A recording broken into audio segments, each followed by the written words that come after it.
Hello, friends. I am Chevee. Welcome to my shed. How are you today? How's life in your world? How's things where you are, like in your area of the world right now? Right today, it's cold and raining. It's been cold and raining for a week. But I finished up my second, well, we finished up our second campaign of Sleeping Gods last night. And I know I said yesterday I'm going to do a review on it. I'm absolutely going to do that, probably publishing it next week. But I want to give my kind of surface level thoughts right now because, man, it's such a great little game. Not little, it's actually very big and heavy. It's a wonderful experience. And to give you an extremely brief overview, I'll cover it in more detail and show you components and all that stuff when I do the review, but we don't do that here. So let's just, the extremely brief overview is, imagine a choose your own adventure book that doesn't have a narrative. And what I mean by that is Cthulhu, or not, why did I say that? Well, I mean, Sleeping Gods, there is no Cthulhu in Sleeping Gods. Sleeping Gods is like, there's a opening scene and there's a closing scene that bookend everything that happens in between. But there is no narrative to what happens in between. It's an open world experience, meaning that you get to do whatever it is you want to do. There's maps, and you're moving around these maps, and you can visit locations on these maps, and some of them will give you quests, and some of them will give you, the abilities to purchase things or whatever. And it's kind of up to you to drive the whole middle part of the game. And there's a few little narrative sequences that are spliced in during that time, but for the most part, a choose your own adventure type of an experience, except that it's just in tiny chunks. Like each location that you visit is going to be a tiny little adventure, right? Some of them are long. Some of them, take a half an hour to get through as you play through these experiences, or longer if there's combat. And so they're like a bunch of, it's like a map where with points on it that you're allowed to visit, and each one of those points is a tiny little micro choose your own adventure. And it's beautiful. That's all tied together through a bunch of characters that you share amongst your group of however many you're playing, and those characters have stats. They're basically ability icons, which require which allow you to succeed at certain things. And it's just a beautiful game. It's not the first.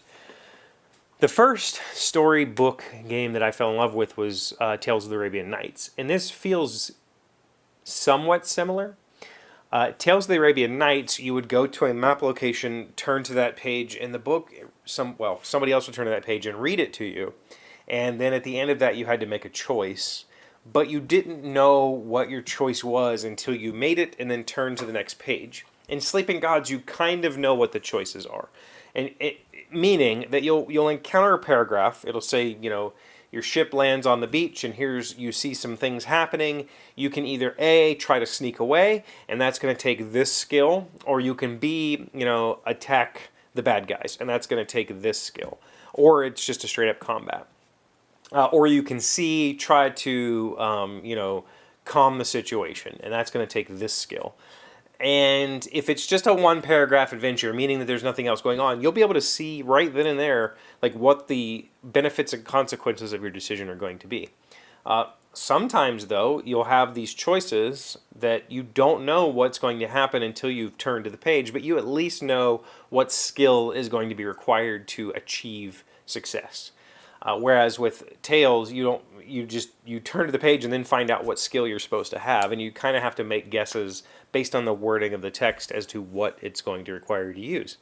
So this game kind of inverts it. So up front, I need perception to pass this, but I need strength to pass this. So I'm going to take the one that's got perception because I have more ability to, my characters have more perception. And then the game gives you experience points, so you can spend those to level your characters, which adds more to their skills and sometimes adds special abilities. Well, actually every time adds special abilities. There's equipment that you can purchase if you go shopping at merchants that are scattered all over the map. And those can upgrade your characters. They can give you things to spend, like your what's called command, which is basically your main resource for unlocking It's your main resource for doing things. You need a lot of command because you're spending it to command things or to activate, to cook or to use, equipment cards that you purchase. So all of this means that this game, our two campaigns we've played, the first one took us about 20 hours. That's going to be a guess. And I think this last one took us probably longer than 20 hours, which is surprising because I felt like our second campaign was way more. We played it better. The first campaign, and I really want to tell you more. I'll tell more about this in the review video. But Em and I are the kind of players when we play an RPG, we don't move on until we've done 100% of everything. Like when those RPGs that their obvious path is over that way, we will turn around and explore the entire area before we move on. And that's how we played our first game of Sleeping Gods. We sit on a map and did all the things before we moved to the next map. And that's kind of, I don't want to say it's the wrong way to play, but it left us with a less than satisfactory ending because we didn't do enough, we didn't fulfill enough quests, we didn't do enough adventuring. So we came into the last chapter kind of weak. This game, though, we went from, we went and got a quest, and then we went and did that quest, and then we got a new quest, and we only ever had maybe a couple of quests active at a time, and we were just fulfilling quests and getting awesome gear and resources and building up. And by the end of the game, I don't want to say we were OP, but we just walked through the last third of the game. It was just whatever. It was awesome. And man, it's such a wonderful experience because it is a co-op game, obviously, you're playing together. But on your turn, you take a full turn of this game. You move the ship. You do a ship action, which gives you more command tokens or lets you heal people or do stuff on the board. Then it's you who gets to decide where to move. And while you're doing that, your characters are the ones that are taking these actions. And so you have access to your character's resources, but anybody else that's playing, you don't necessarily have access to their characters. They can pay command to give you access to those characters, but that's probably not a great, you want to save your command for when it's really useful, and it's oftentimes not extremely useful for just giving a couple of points towards succeeding in a goal. And so it is a co-op, but it's also, it's just a shared RPG experience that doesn't have a game master. It's just a storybook and a map and cards, and it's wonderful. And the main reason that I'm excited to talk about it is that there's this keyword system, and this is how the whole thing is driven. When you get a quest, you'll get a card, and it'll give you a little descriptor about where you might search for the next leg of that quest. That quest has a keyword on it. And so when you turn to a page in the book that is associated with that quest, it'll say, if this keyword, turn here. And I've been wanting for a very long time to figure out how to make a narrative roguelike that is random. A random narrative game, meaning that there is no story. There's just adventures and quests and the way that you obtain them, and it's completely random. The game is not predefined for you. And Sleeping Gods is really damn close to that. Like I said, it has these bookends, and it has a couple of chapters that happen, in pre-programmed moments to keep the story moving. But everything else it's not random, but it's random enough, right?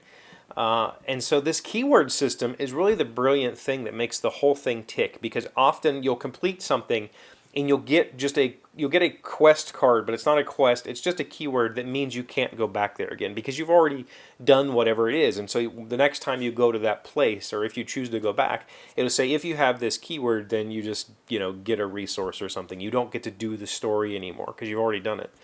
And that really unlocked some ideas in my head about my idea of building a random roguelike narrative game. I'm not sure yet if I'm going to do it on pen and paper or I'm going to do it on a website.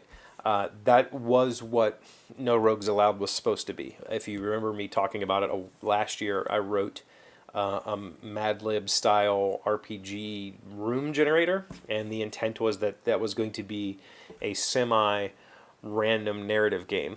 And I think I want to continue with that at some point in the future, but I also think maybe that this card thing is a good way of doing it, and maybe it will work on the tabletop.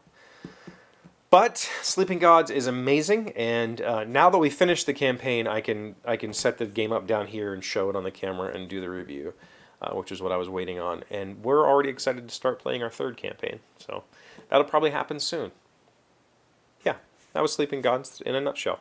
Thank you for being here as always. Thank you for liking, commenting, subscribing, being amazing friends, wonderful people. I hope you have a great weekend. I'll see you on Monday. Today's word you should know to sound smart is incommensurable. It is an adjective meaning two things that cannot be measured or judged by the same standards.